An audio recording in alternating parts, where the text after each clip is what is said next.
14 h ce jeudi à l'archevêché de Chambéry. Monseigneur Ballot reçoit la visite de 3 religieuses originaires du Burkina Faso. L'échange est courtois, empli de respect et teinté d'une émotion certaine. Nommé le 23 juillet dernier archevêque de Metz, Philippe Ballot quitte donc la Savoie après 13 ans de bons et loyaux services. Eh bien, je suis serein, on va dire comme cela. Et donc, il y a aussi ce sentiment d'arrachement, de déracinement. Mais comme c'est une réalité qui se vit dans le cadre de l'Église, c'est-à-dire de cette grande famille des chrétiens qui est répandue dans le monde entier, on pourrait dire que c'est quelque chose de l'ordre de la famille que je vais vivre. Je quitte une partie de la famille qui est ici pour rejoindre une autre partie qui est en Moselle.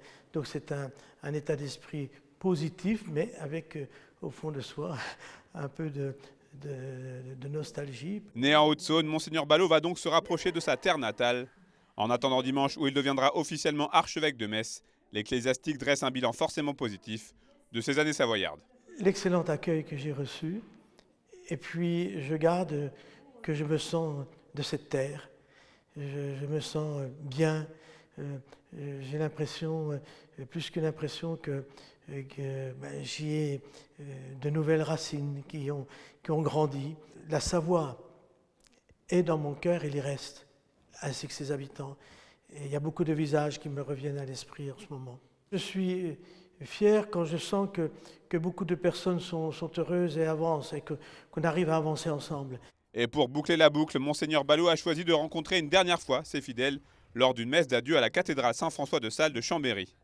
Sur le chemin menant à l'église, nombreux sont les passants qui viennent lui adresser un dernier message. Il faut dire que l'homme de foi aura marqué son époque. Je suis heureux de ce que j'ai pu découvrir et faire découvrir en Savoie. Je pense par exemple, le bocage avec le vénérable Camille Constant-Beauregard, une figure de prêtre qui nous inspire, qui dit il faut être proche des plus pauvres. À 18 h, la cathédrale chambéréenne a fait le plein. Monseigneur Ballot, lui, se prépare une dernière fois dans sa cathédrale. La cérémonie peut enfin démarrer. Cette dernière messe aura été à l'image de Monseigneur Ballot, spirituel, passionné et porté sur l'extérieur. Philippe Ballot peut désormais voguer vers de nouveaux horizons en Lorraine.